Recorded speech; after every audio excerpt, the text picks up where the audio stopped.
This video is brought to you by Brilliant. To help support my channel and learn more about Brilliant, go to brilliant.org/MrAmazing and sign up for free. There's a link in the description as well. The first 200 people to do so will get 20% off the website's annual premium subscription. And now, our feature presentation.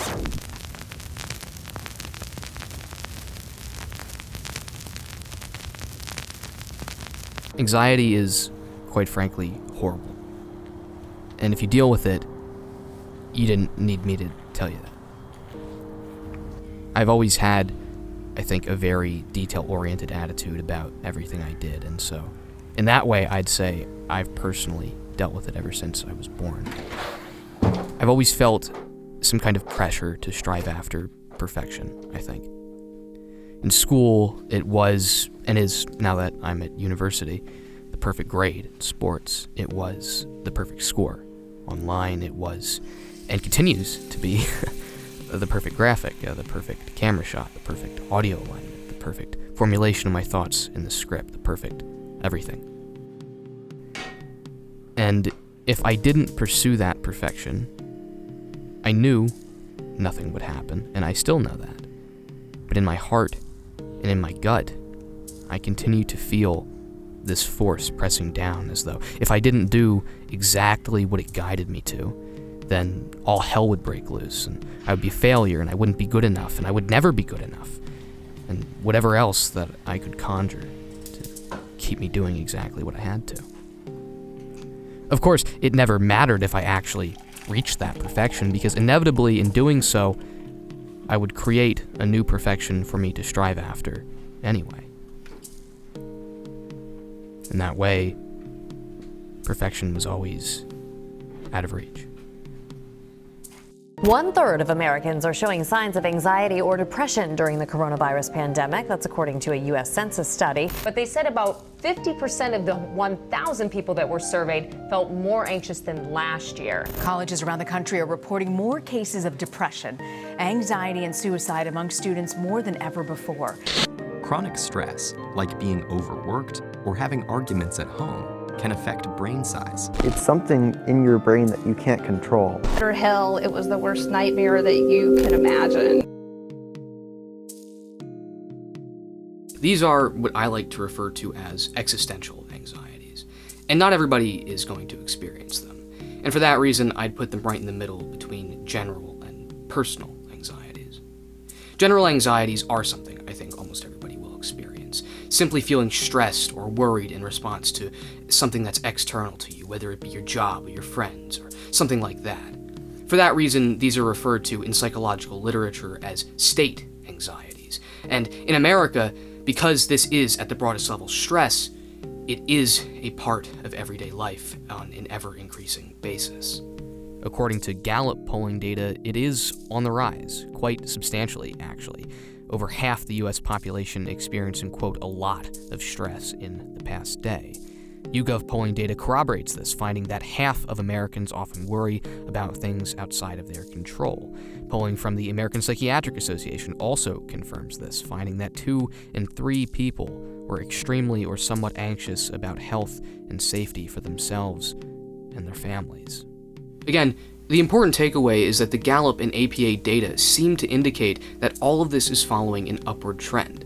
That is, more people seem to be experiencing anxiety, stress, and worry over time. A 2010 study concerning high schoolers and college students also seems to corroborate this inference, finding general increases in all of these factors since 1938. Of course, anxiety and worry are nothing new. As a term, anxious derives from the Latin anxious.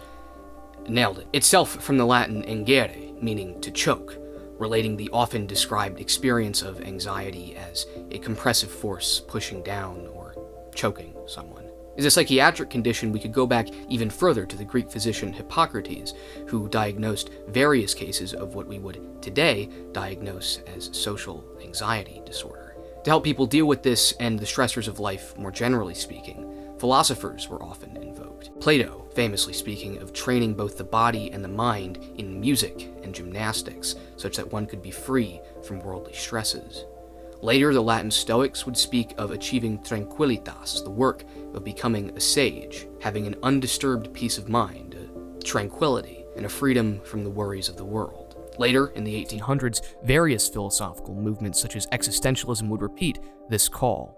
Thinkers like Soren Kierkegaard attempting to reground philosophy once more in the lived experiences of human life. What's interesting to me is that when I look online now, these are the very groups that are being touted as a means to relieve anxiety. Not only are searches for Stoicism on the rise, but when I look them up, I see that millions of people are watching videos about them. The same goes for videos describing the transformative power of the psychological theories developed by Western thinkers like Friedrich Nietzsche, famous for nihilism, but also for the concept of taking conscious note of self-acceptance in a process called moral transvaluation. On the Eastern side of things, Taoism is in vogue as well, as a means to cultivate letting go and going with the flow, the way of the universe. It might as well be a Chinese Stoicism, though it's definitely not. Where the transcendentalist author Henry David Thoreau wrote, "Our lives are frittered away by detail, simplicity, simplicity, simplicity." Today we have the minimalist movement, of which 1 in 5 Americans are now a part, and which is being touted online as a means to mental clarity. To me, all of this just proves what that data indicates. The stresses of life are getting to people, and they're looking for a way out. I often hear social media as the culprit for this, oftentimes in boomer-esque terms along the lines of, "Oh, it's that damn newfangled phone again." And I do think there is some merit to that, but the fact that there is so much supportive content out there also calls it into question. You could go on Discord, or you could go on Reddit, and you could post about these things in servers or on subreddits specifically dedicated to it. And I don't think you could really ask for anything more. Of course, you could ask to not have anxiety, but that's beside the point. There is a means out there for people to help themselves, and it is specifically through the internet. And personally, I think that's fantastic. I love the memes that come out of it too, the doomer memes and the gloomer memes. I don't know who makes them, but I relate to them, and I think that they are pretty funny and entertaining. And there are numerous other causes for this too, the foremost among them, in my opinion, being psychosocial. That is, they deal with the interrelation of individuals and society. The following explanation is simply one of many. One attempt to explain not why anxiety exists at all, something which would necessarily need to invoke biological and genetic factors, but something which attempts to explain why so many people are anxious right now. Consider this graph. Our working hours are going down. We should have more leisure time to enjoy the products we buy. Now consider this graph. Our wages are, generally speaking, going up. We should have more money. Based on this, economists would try to tell you that the rational agent is simply maximizing his utility. He can buy more things in less time. He should be happier. And yet, this is not what the polling relates. Those within ages typical of the workforce are those with the most anxiety. Similarly, the poorest 20% of people, those working 9-to-5 jobs, are the most anxious.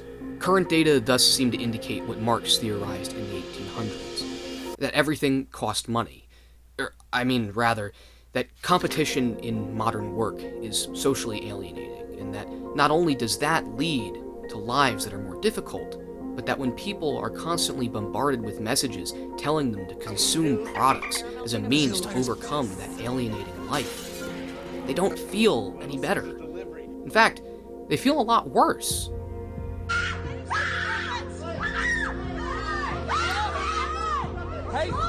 According to a 1996 study, this entire trend can be spoken of as a shift around the turn of the 21st century, from intrinsic goals like self-acceptance and community feeling to extrinsic goals like financial success and an appealing appearance.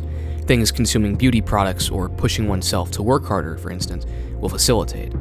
It should be clear then that work and consumption fuel anxiety, at least in part. Sometimes this makes people feel metamorphosed, transformed into a puny bug amidst an uncaring society. That was Franz Kafka's take. It's also Joker's take. Kind of. Society! Sometimes people need medication to cope. That was Aldous Huxley's take.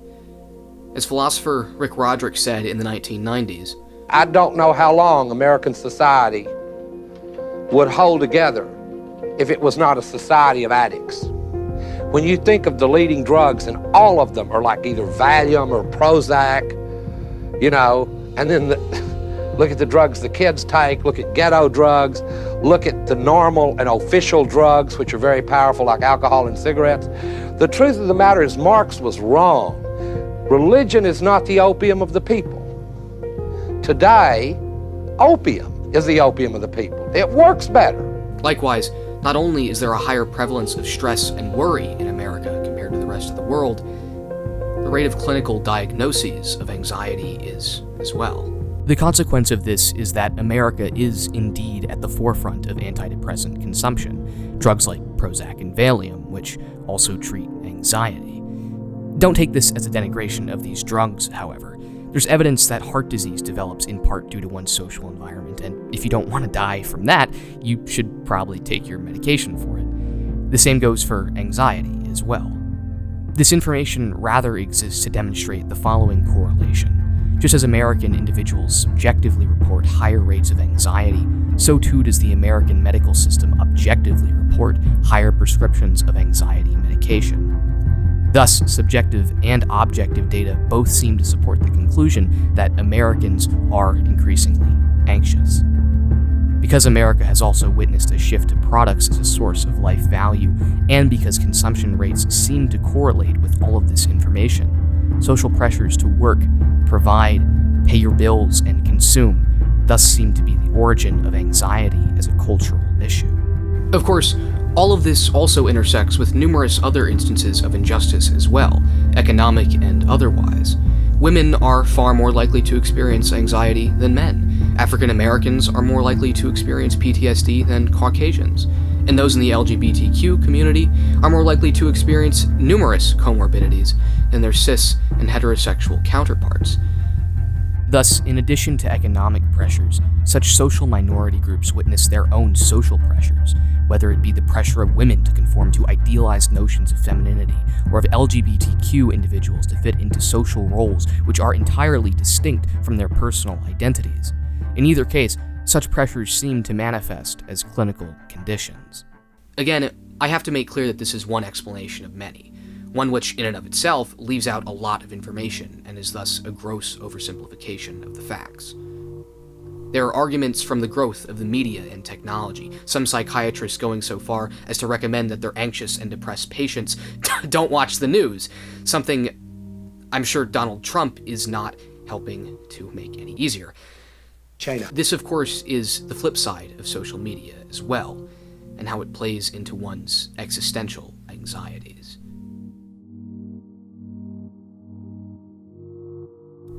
I'm a very private person. I need time alone. And so, that perfectionism that I mentioned at the beginning of this video was something that I gradually learned to let go of, taking that time for myself when I needed it.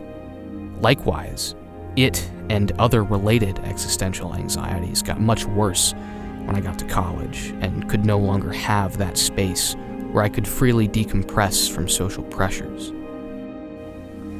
And, don't get me wrong, I've had a great time at college, but being there, like I said, I don't have space to decompress.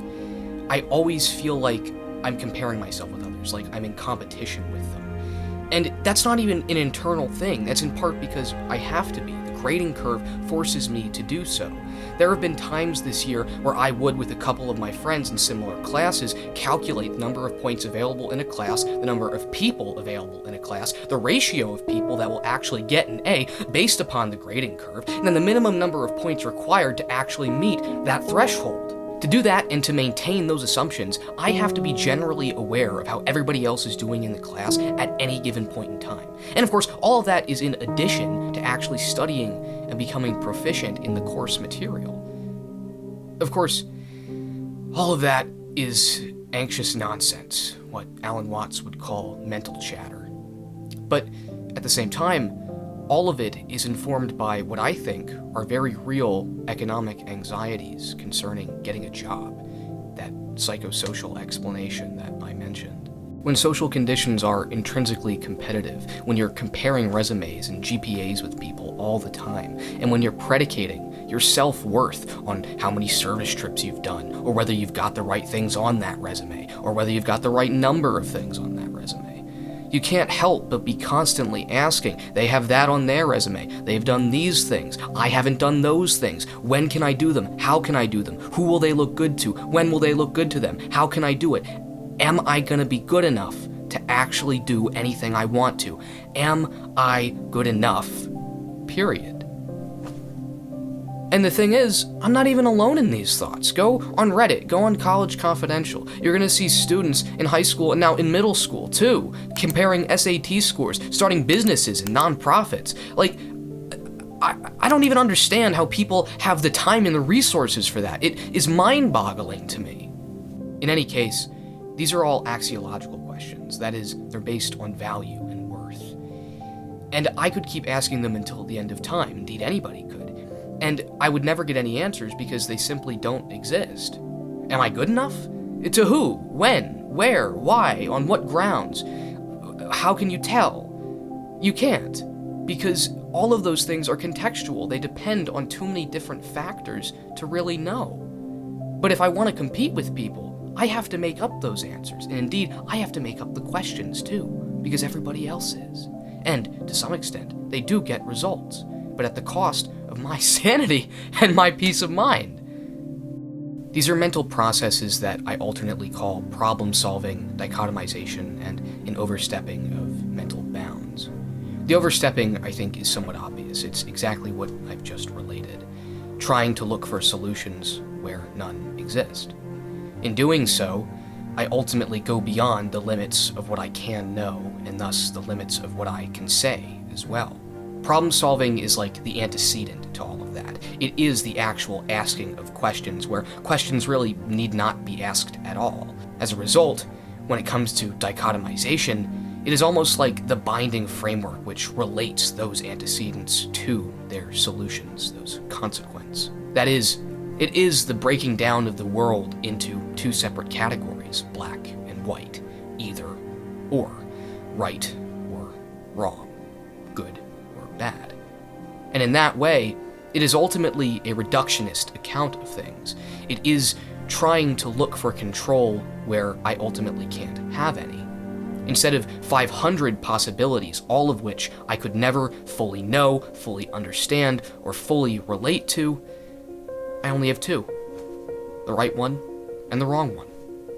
All of this leads to the last bit of my own thought, and that is what I call overgeneralization. It is nothing other than allowing all of those overstepped thoughts over time to solidify and turn into a giant complex of judgments about what is right. This could be the right people to associate with, the right way to associate, the right way to talk, the right way to post pictures online, the right pictures to like, the right apps to use to post those pictures. Ultimately, the right way to be. Again, it's all anxious nonsense. Though, oftentimes, in the midst of these thoughts, I've found that it's become more difficult to realize that. There's a popular adage which goes, a man is the sum of his actions, and it's a reformulation of Aristotelian thinking concerning habit. In Aristotle's words, we are what we repeatedly do. And what I repeatedly did at college was drink. And what I repeatedly did at college was think in this existentially anxious way, leading me to drink, leading me to take part in activities which, though I enjoyed them greatly at the time, I have no legitimate interest in. One day, after doing this sort of thing for a couple of days back to back, I woke up with a feeling of pressure in my head and a headache that just didn't go away. When I went outside, it looked like the world was on a TV screen, like there was a sheet plate of glass in front of my eyes separating me from everything else, like I was also no longer in my own body. I found out later that this is called depersonalisation. As this went on, I began to feel a feeling of brain fog, like I couldn't think clearly, remember things clearly, and this was coupled with fatigue and lethargy. I just began to feel tired all the time, and I didn't know why. These, together coupled to form a derealization of things, a reduction of everything to almost valuelessness, nothingness. What I called in a blog post on this a collapse of reality, as though there was nothing beyond a 5-foot bubble which surrounded me, as though I couldn't think any further than this pressure that I feel in my head. I started having panic attacks as well. The question then becomes, what do you do about all of this? Whether it's a general feeling of stress or uncontrollable thoughts or feeling shitty and worrying constantly about it. What do you do? As is written in the book of Proverbs, above all else, guard your heart, for it is the wellspring of life. In other words, and this is lifted straight from the Beatles, all you need is love. Not really, but it is the most important thing. There have been numerous times this year when, in the midst of worry, I'd called my grandmother and had my hot heart cooled by the warm words of her consolation. And I know not everybody has that kind of love in their life, and that sucks. Sometimes you have to seek it out. And in doing so, that person that you seek could be as simple as a friend, a distant relative, a professor, somebody on Discord. But as long as you have somebody in whom you can take loving counsel, you will be okay. What anxiety would often tell me is that no one cares, I'm alone, I'm wrong. Essentially, conspiracy theories about myself. And though I'm not a Christian, though the quote from Proverbs and this cross in the background would have you think otherwise, I find the words of St. Paul here to be especially compelling. 3 things will last forever: faith, hope, and love. But the greatest of these is love. In love, I personally find that I beat this part of my anxiety, because as opposed to keeping all of those thoughts inside of me, I externalize them and make them part of my relationship with somebody else. This then leads to the faith that I am okay right now, that I can maintain that relationship, that somebody else really does love me. This then leads to the faith that though I don't exactly feel like myself right now, I will someday feel like myself again. Of course, all of this goes out the window when I'm having a panic attack or in the midst of racing thoughts that I can't control. So when it comes to those things, therapy and medication may be absolutely necessary. However, if you don't have access to those or you don't want them, the question then becomes, how do you deal with those kinds of thoughts on your own? Likewise, what follows is not medical advice, however, it is simply what has worked for me. Eating a balanced diet and getting out every day are 2 things I hear first and foremost every time when it comes to dealing with stuff like this. I was already doing both when things got worse for me, so I can't personally speak to how effective they are. However, I can say that when I am eating healthily and when I do get out and change my environment and experience things, I do feel much better. And this is backed by data, by the way. When you change your environment, you help to change yourself by exposing yourself to new things. For me, it's absolutely true. Getting out, being around people, doing the things I actually enjoy. They help to remind me that the world is not in my head, that there's more out there than I can possibly conceive of. These are mantras that I often repeat to myself, and they focus particularly on existential thinking concerning overgeneralization. Repeating them keeps that thinking in check by stopping it right in its tracks. If you're curious as to other mantras I've written and everything that I repeat to myself to help with my mental clarity, I've linked these down in the description below. I repeat these mantras most often when I meditate, and I don't mean the popular conception of meditation as saying Om in the lotus position or whatever. Though I have done that, it's just that you don't have to. Meditation has the same root word as meter, and in this way, it really is nothing more than a means to measure, in quiet contemplation, the things that are and the ways that they are. For me, this is no more complex than sitting down in my bed, turning my phone off, closing my eyes, and thinking about the way things are. In doing so, I try to find the sources of my anxiety and unhappiness in myself, repeating those mantras and trying to uproot errors in my thinking. This then leads me to take intentional notice of every anxious thought that I have during the meditation, practicing uprooting them and doing away with them by reminding myself that they are only thoughts. And that's it. I'll also try to intentionally recall positive thoughts and positive events in my life to lead myself away from anxious thinking overall.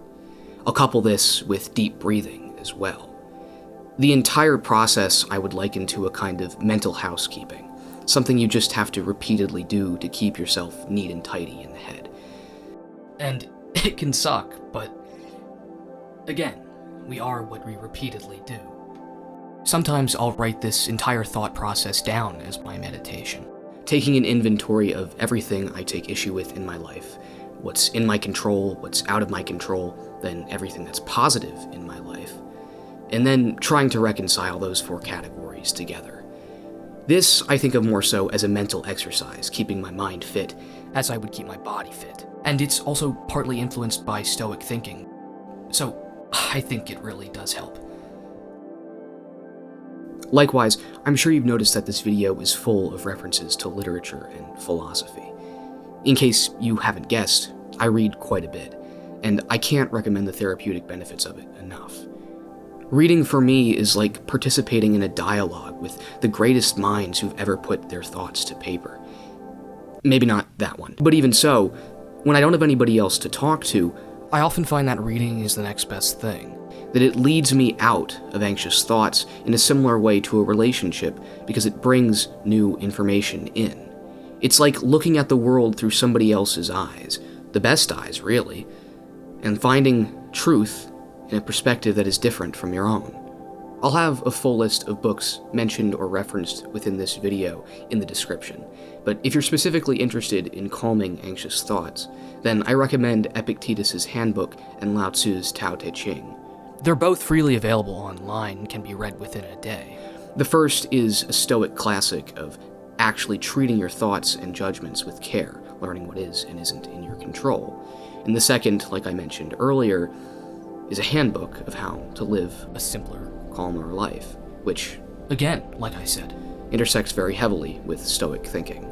A quick caveat here is this: meditation and reading are damn hard, and you're not going to notice instant results.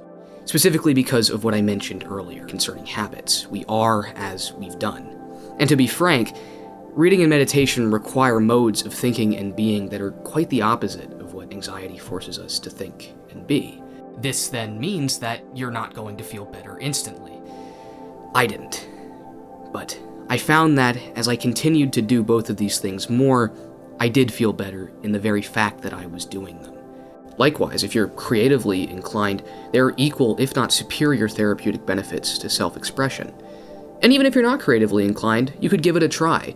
For me, it's as simple as writing poetry, playing the piano, making these videos, or dancing. Maybe not dancing. Somehow, some way, getting my thoughts and feelings outside of me makes a boatload of difference. And I know not everybody can just play the piano or make a video. They don't have the time or the resources to do so. However, paper is damn cheap, and 15 minutes of writing or sketching something a day can really make a world of difference. Above all, I found that having things to do, a cause to live for, something to live by, gets my mind away from anxious and negative thoughts. As Nietzsche wrote, "To live is to suffer, and to survive is to find meaning in that suffering. And at the same time, he who has any why can bear life in terms of any how." And I found those quotes on the top page of Google, but they're extremely relevant. If you can find some meaning in your suffering and transform it into something greater, you will feel infinitely better. Another caveat here is this. Even after doing all of this, I still felt terrible. My headaches didn't go away, I didn't feel any more energetic, and I didn't stop worrying about either of those things. Sometimes medication, again, is absolutely necessary. It's very easy to get bogged down in what I spoke about in the first part of this video, and your own suffering as well. Oftentimes, I do.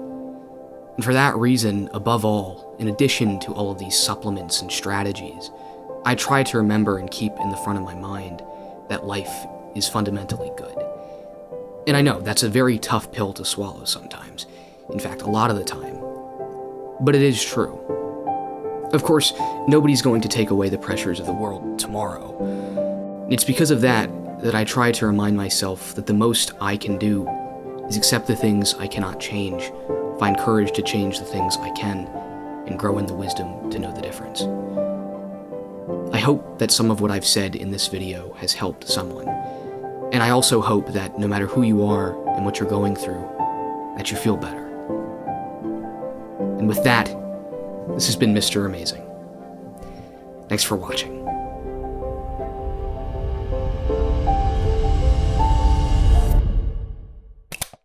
Also, before you go, some of the terms that I used in this video to help explain my thought processes are a little bit abstract, and explaining them totally is beyond this video's scope. So because of that, if you want to know more about them, you should really check out this video's sponsor, Brilliant. It's a website and app that takes these and other usually mathematical and scientific concepts and turns them into games and puzzles that can help you actively engage with the ideas. The terms antecedent and consequent are both formal terms used in mathematical logic, and I love that because it fundamentally has social applications to it, as I hope this video somewhat demonstrates.